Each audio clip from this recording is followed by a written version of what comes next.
по нашим переговорам с Российской Федерацией по вопросу военной базы и аэропорта Айни.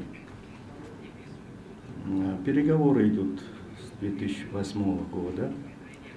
Вы знаете, что это непростые, нелегкие вопросы. И поэтому пока позиции двух стран не дошли до такой степени, чтобы мы могли бы подготовить соответствующие документы по обоим, и по базе, и по аэропорту Айни. Изложены позиции обоих стран, они обсуждаются на уровне экспертов. Периодически мы докладываем руководству наших стран. И я полагаю, что переговор идет в конструктивном духе, без спешки, без лишних эмоций.